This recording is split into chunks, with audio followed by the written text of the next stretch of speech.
What's up, guys? It's Tom over at TFC MMA. Happy Tuesday. Hope everyone is doing well. We had a crazy pay-per-view this last weekend. A lot of great fights. A lot of controversy, though.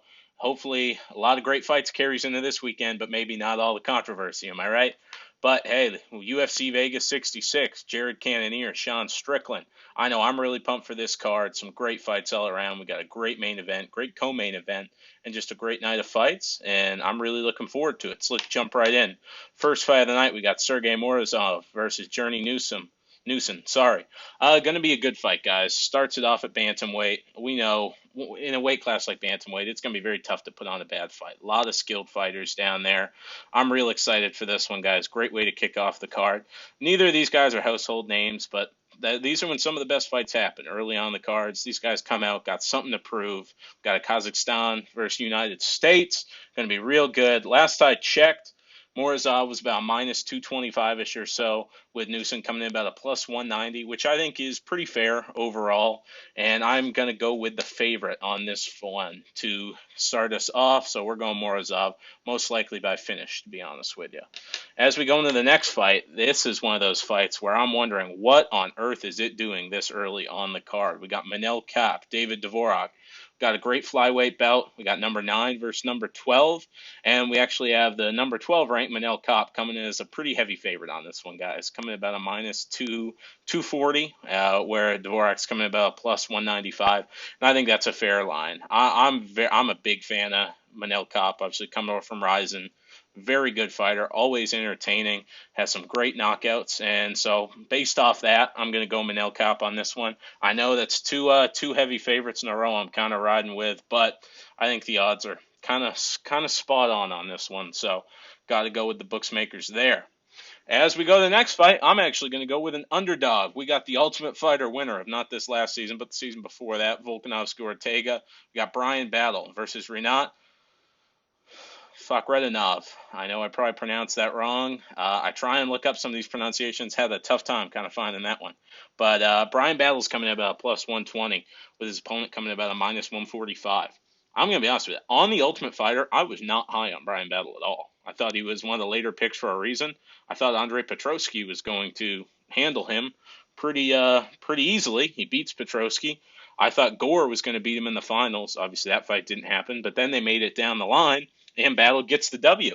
And that surprised me. I think Gore definitely did more damage, but didn't put out enough volume to win that fight. And Battle clearly won, makes the correct move, goes down to welterweight, and has a great knockout his last time out. So riding some real good momentum coming in here. And that's what's going to make me go with him here, guys. Even though he is a plus 120, I think he is the pick here. And I'm really looking forward to this one. In the next fight, we go to the lightweight division where we have Rafa Garcia versus Mahesh Sheth, and it's going to be another good one, guys. Obviously, lightweight, like bantamweight, is one of those divisions where the fights are always going to be good. The odds on this one are pretty close to pick 'em, with Garcia coming in about a minus 120 and his opponent coming in about a plus 100. But I am going with another favorite on this one. I am going Rafa Garcia, and that's going to be a good fight. The next bout in bantamweight is one I am really, really looking forward to. Two great prospects, the Battle of the Saids. Obviously, Said Nurmagomedov is number 15 at bantamweight, going up against Saidyukov Kakramanov, and this is going to be a real good one, guys. Two straight killers. Odds on this one are very close to pick 'em as well, with Nurmagomedov about a minus 120, with his opponent coming in about a plus 100, even money on that. And on this one, Two guys, great strikers, good grapplers, but I'm going to go with Nurmagomedov on this one. He's looked pretty impressive his last couple out. I did think his last one was a lot closer than it should have been. I think it was a bad performance on his part, but I think that's just the standards we hold him to is why it was a bad performance. He still got the win, still pretty clearly, so pretty good, overall good his last time out, and I think he gets the job done this time. We go to the middleweight division with Julian Marquez, Deron Winn. Obviously, Marquez coming in about a minus 165 or so, Win coming in about a plus 140. This would be a good fight. I will say this fight is going to end in a knockout. Whether it's Marquez or Win, one's going to put the other out, and I'm going to favor Marquez to put out Win. That's my belief. This fight, one of these guys is going to be unconscious at some point, or very close to unconscious when the ref stops in. And I think the victor is going to be Marquez, and the Cuban Missile Crisis at minus 165 I think is pretty good money. Speaking of another one, knockout potential, we have Matthew Semmelsberger versus Jake Matthews. How about Jake Matthews, guys? I mean, a guy who's been in the UFC for a little bit, but his last performance was phenomenal. I was really high on Andre Fiallo. Had the close fight with Michel Pereira earlier in the year, but then put on some great performances. And then at the Singapore card, he goes up against Jake Matthews, which I was favoring Fiallo in this one, but Jake Matthews put on a masterclass performance with the hands, knocked Fiallo out, obviously riding that high. Jake's coming in about a minus 240 here. And I think based off his last performance, that's a pretty good line. And based off that, I am going to go with Jake Matthews, the favorite on that one. As we go into the next one, we got Corey McKenna, we got Cheyenne Vlismas, and this is going to be another good one, guys, in the women's division. Vlismas coming in about a minus 200 or so, with McKenna coming in about a plus 160.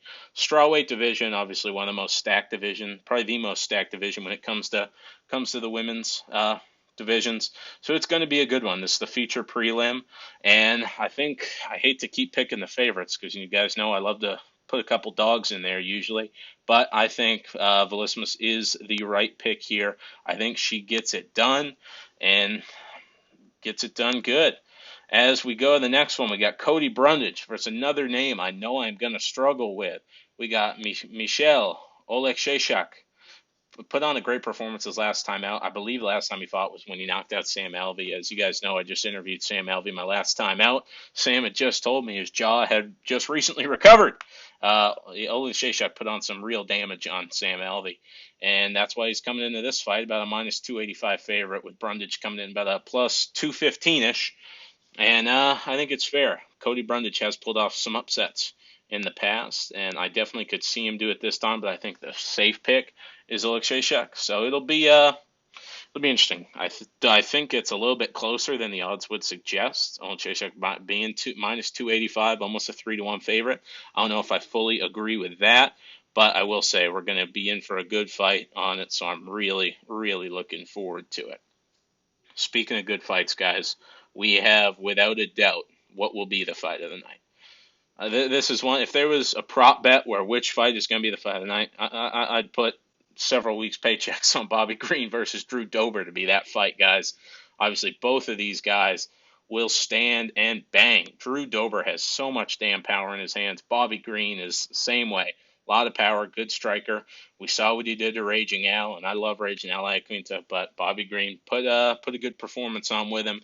Obviously, gave Rafael Fiziev a very tough competition as well. Got dominated by Islam, but you can't hold that against the guy. I mean, come on, that's Islam Makhachev. That's our lightweight champion, so kind of be unfair to hold that one against him. Dober was coming in about a minus 160-ish or so, which I think is a pretty fair line for this fight. Bobby Green coming in about a plus 130 or so. So I think I don't know, guys, guaranteed banger. Honestly, don't know who I see coming out. I think Bobby Green is a little bit more of the technical striker, strikes a little bit better at range, but Drew Dober has got so much pop in those damn hands. It's going to be, like I said, guys, guaranteed fireworks. I'm looking forward to it. Official pick, I'm going to go with Drew Dober, but I would not be surprised if Bobby Green did it. I'm undecided if I think this one goes to a knockout or if this is just one of those wars where it goes to a decision, but both guys have just beaten the hell out of each other. I'll be okay with either. Both these guys, great entertainers, so I'm really looking forward to it, guys. And as we go on to the next one, we got number 15, Alex Caceres versus Julian Erosa. Caceres coming in about a plus 160. Erosa coming in almost a 2-1 favorite at minus 190. For a lot of you guys that don't know, Julian Erosa was getting robbed against Paddy Pimblett before it was cool, like it was with Jared Gordon. I'm just messing around, but a lot of people did give Erosa that decision in that fight. He's obviously fought Paddy Pimblett before. He's fighting Alex Caceres now, and I think this is going to be a good fight. Both these guys pretty notable for always putting on good performances. I think Erosa being the favorite does make sense. Obviously, Caceres is coming off some tougher fights as of late. The last one that comes to mind is the Sadiq Youssef one, where Sadiq Youssef clearly beat him, put on some great kicks in that fight. But I'm also very high on Sadiq Youssef. I think he's a real good fighter. So I'm really excited for this one as well.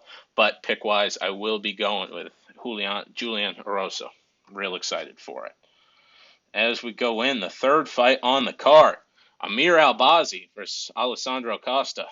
Uh, the odds say it all in this one. Amir Albazi's a minus 500 going into this, with his opponent coming in about a plus 385 last I checked, and I think, or 350, 345, 350 on my book at least. And I think it makes sense, guys. I mean, Albazi has looked very, very good. Great fighter out of Iraq. Been very impressed with his performances as of late. Costa's a good fighter, but I mean, come on, guys. Nowhere near the experience of Albazi, in my opinion. No, not nowhere near the experience, but I just think Albazi gets it done, guys. Just personal feeling. I think the odds makers have it right. I wouldn't be surprised if Albazi becomes even in the -6, -650 by the closing range by Saturday afternoon. Just to be honest with you. Co-main event, guys, coming up. Very excited for this one. Two very skilled fighters. Two guys. Arman Tsarukyan obviously put on a phenomenal fight against Mateusz Gamrot his last time out in the main event. Very close fight. Some people think he got the wrong end of the decision. It was very close. I think it could have went for either way. I didn't have an issue with Gamrot getting the win, but it was certainly very close and could have went in either direction. Speaking of people I didn't have issues with getting wins, here's one I did have an issue with someone getting a win. Damir Ismagulov. I think he lost his last fight. I think Guram Kudladze won the fight back at UFC Austin. I think Damir was kind of gifted a decision there. He's ranked number 12. Arman Tsarukyan's ranked number 9. It's going to be a very technical fight. I think Damir does have the advantage on the feet. I think he will have the striking advantage. The big thing that's going to come into this one is, will Arman be able to get him down? Will he be able to utilize the wrestling, utilize the ground and pound? It's going to be very, very interesting. Arman's coming in about a -155 or so, which I think is fair. Obviously had that great fight with Mateusz Gamrot his last time out, and Damir's coming off a performance that a lot of people, myself included, don't think he won. So I think him being an underdog kind of makes sense, especially against a guy like Arman Tsarukyan. I think there are a lot of people in the division, too, where ranked higher than him, where Arman would still be a favorite. So he's one of those guys in the division that odds makers think very highly of. UFC fans think very highly of. MMA fans as a whole think very highly of Arman Tsarukyan. But I see on Twitter a lot, too, this week, a lot of people think Damir gets this done. I'm going to go. I almost want to go with Damir, guys, even though I didn't think he won his last fight. I think he'll be able to keep it standing, and I think he will outstrike Arman. I mean, I think if you're going to bet Damir Ismagulov, he's already an underdog. You got to bet him by decision, because he hasn't finished anybody in the UFC. And I think if he is going to win this one, he's going to strike at range with Arman, keep it standing, and get the win. So official pick, I am going Damir Ismagulov, as much as it kills me to say it, because I really think Guram should be the one fighting Arman Tsarukyan this weekend. I think he did beat Damir. But, hey, it is what it is. Damir got the judge's nod. He is here. As we go to the main event, guys, big fight at middleweight. Jared Cannonier, the Killer Gorilla, number 3 ranked, versus the number 7 ranked Sean Strickland. Great fight, guys. Two kind of oddball characters. Obviously, we know Sean Strickland's very, very outspoken with a lot of the stuff he says. Jared Cannonier is kind of just a odd guy. Very nice guy, very cool, seems like a very good guy in the media, but just kind of odd. And they're both going at it. This is a pick'em fight according to the odds, guys. Last I checked, Cannonier was about a -105, Strickland -115, so basically even money at that point. And it's going to be very interesting. Cannonier obviously has the power advantage. I think he's a technical striker. Sean Strickland probably has the advantage. I know Dan Hardy went after him, calling him the cocksucker guard and all that kind of stuff. I didn't like that because I like Sean Strickland, but it was a pretty funny comment by Dan Hardy. But it works. I mean, can't be embarrassed getting knocked out by Alex Pereira when he just did it to Adesanya, when he did it to the majority of people he's faced in kickboxing and MMA. So I don't think that's anything too hard to hold against Sean Strickland. And before that, he was on quite a tear at middleweight. If I remember correctly, hadn't lost a fight at middleweight until he fought Alex Pereira. So it's going to be good. Well, can the technicality of Strickland beat the power of Cannonier? It'll be interesting to see if either of these guys tries to utilize the grappling at all. I know Sean Strickland won't. I think Jared Cannonier may, but it'll be very interesting. And if Jared Cannonier does, he's going to use it to try and get it down, utilize the ground and pound. I mean, we saw the Derek Brunson fight. Those were some brutal damn elbows on the ground from Mount. So it'll be very interesting. I do think this fight, it's either going to be a Cannonier finish or a Strickland decision. And I think it's going to be Strickland decision, guys. I think he gets it done. I think Sean Strickland by decision, probably 49-46, possibly 48-47. But it's going to be a great night of fights. I cannot wait to watch them. This is definitely a card I'll be watching from bottom to top. And it's going to be very good. Obviously, we've had a lot of crazy stuff going on in the MMA world as of late. A lot of people coming out about the Paddy decision. As I went over at the end of Sunday's episode, we got Jamal Hill, Glover Teixeira comment out. I just wanted to see you guys in the comments. Give me a quick comment of who you guys would prefer to see Paddy Pimblett fight next. I've seen a lot of Terrence McKinney. I've seen a lot of some other guys. Personally, I think Matt Frevola would be the guy. Goes out there, humbles Paddy Pimblett. I think Matt probably knocks him out within 2 rounds, and I think it would be great because builds Matt's hype up. A lot of people don't realize Matt's faced some really tough competition. Arman Saryukian did lose that fight, but he's beaten Jalen Turner. He has some great wins on his resume, and I think him versus Paddy would be a good fight. Both guys can sell. Both guys have a good following behind them, where Paddy has the UK. Matt Frevola's got New York, and I know he's got a big following on Twitter and such. So that's the fight I want to see, guys. I really look forward to breaking this card down with you post-fight on Sunday afternoon, and I hope y'all have a great rest of your week. Let's hope for easy weight cuts for all, no injuries, nothing like that going into this one, and let's get it done.